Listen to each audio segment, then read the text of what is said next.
Hi, I know this is terribly late, and I'm honestly not 100% sure this is the correct chapter 3, exercise 5, because there were more than one, and I am regretting doing this the first week, especially with the website being down.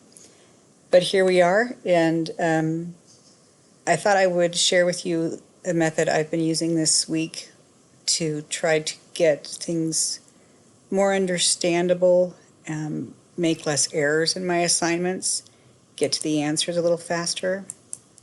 So this is the trial balance for the Snogo Corporation that we're to enter.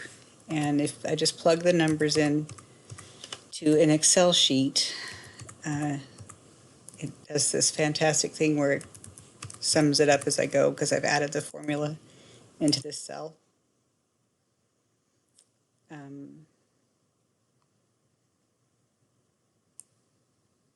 There, if you see where my cursor is in the top left, that's the formula that's in this cell.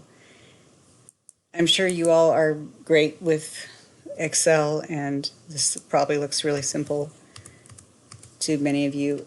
If you haven't tried using Excel or any Google Sheets or any of the spreadsheet apps, I encourage you to dive into them. They're so helpful,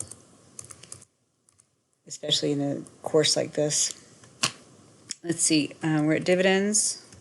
That goes into the debit column. And service revenue.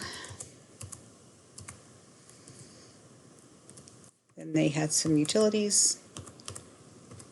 And, of course, salaries and wages. And isn't that beautiful? Right there at the bottom, it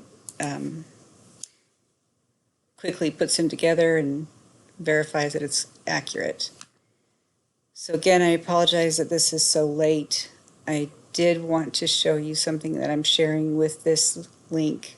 I'm going to share the template for this basic equation. I took this trial balance and put it in the basic equation that's in chapter 3, and feel free to use this, modify it. I hope it'll help us all get this topic mastered. When the boxes have an outline, that's where you need to plug your numbers in. And obviously, not everything we do is going to have these same categories. But this box does have the formula, so don't type in anything there. It'll add the assets together for you. And this box will add your liabilities. Again, you may have to change some of the accounts. Put in your common stock, and then if you'll enter these revenues, expense, and dividend cells, the retained earnings box will make the formula, work the formula, calculate it for you. And then you'll have your stockholders' equity, and then this box adds the stockholders' equity and liability so that you can compare on a balance sheet. Just a simple equation. And I hope it helps. Again, so sorry that this is late, and hope everybody's doing all right.